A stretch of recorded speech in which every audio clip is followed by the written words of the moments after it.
देखिए अल्लाह का ना बहुत बड़ा इंसाफ है, अल्लाह ताला बहुत बेहतरीन इंसाफ करने वाला है। और अल्लाह ताला कहता है कि जो अजियत, जो दुख, जो दर्द, जो बेवफाई तुम दूसरों को देते हो, इसका मजा चखे बगैर इस दुनिया से जाओगे नहीं। ये बेवफा सुन ले कि बेवफाई अगर आपने किसी के साथ की है ना, किसी का दिल तोड़ा है, किसी को अजियत पहुंचाई है, किसी को तकलीफ पहुंचाई है, तो बेटा जब तक खुद नहीं ना गुजर लोगे उस लेवल पे, उस मरहले से, जब तक अपना दिल नहीं ना टूटेगा और जब तक उस अजियत से खुद नहीं गुजर लोगे, मौत नहीं आएगी।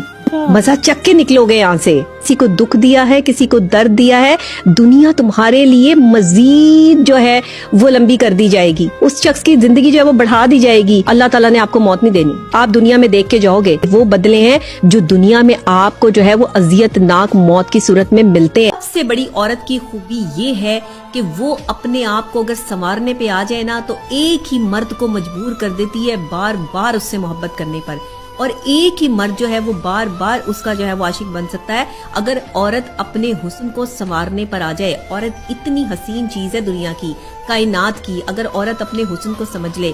औरत का हुस्न ना तो सफेद रंग में है, औरत का हुस्न ना तो जो है वो गंदमी रंग में है और ना काले रंग में है। औरत का हुस्न, उसका मेयार जो है वो उसकी आंखों से झलकता है और वो उसके बालों से झलकता है। औरत का हुस्न जो है वो अगर आपने देखना है तो उसकी मुस्कुराहट से देखिए। जिस्म की ख्वाहिश पूरी करने के लिए जब किसी मर्द की जरूरत पड़ेगी तो फिर भी तो मर्द लेके आएंगे आप अपनी जिंदगी में, फिर कहाँ से लाएंगे? औरत मर्द के बगैर रहती भी नहीं है, मर्द को छोड़ती भी नहीं है, और मर्द की इज्जत भी नहीं करनी। मेरा जिस्म मेरी मर्जी, ये कोई जिस्म मर्जी वाला हिसाब नहीं है। शौहर अगर किसी वक्त में ये कह रहा है कि बीवी मेरे लिए हाजिर रहे, तो अब ये तो दिल की बात है ना, एक शौहर और बीवी की बात है। आप उनके कमरों तक ना पहुंचे। आपका अगर दिल नहीं कर रहा तो आप अपने शौहर को इनकार कर दें। लेकिन दूसरी औरतों को क्यों समझा रही हैं कि अगर उनके शौहर जो है वो उनको अपने करीब लाना चाह रहे हैं तो तुम उनको भी इनकार कर दो? क्यों? कुरान नहीं कह रहा। हम according to Islam, according to Quran चलेंगे क्योंकि हम मुसलमान हैं। अल्लाह ने फरमाया है कि अगर तुम्हारा शौहर जो है वो तुम्हें बुलाए तो तुम सब काम छोड़कर जो है वो पहले उसकी बात सुनो। औरत तो मेहनत के लिए बनाई गई है, मुझे ऐसा लगता है। अपनी जिंदगी देख लूं या इंटेलिजेंट और खवातीन की जिंदगी देख लूं तो उनकी जहानत जो है वो मुकद्दर के आड़े आ जाती है। मुकद्दर वाले कुछ और होते हैं, ज़हीन लोग कुछ और होते हैं। बड़े बड़े ज़हीन लोगों को मैंने मुकद्दर वालों का गुलाम देखा है। बड़ी बड़ी ज़हीन औरतें ऐसी ऐसी जगहों पे नौकरी कर रही हैं जो उनका लेवल नहीं है।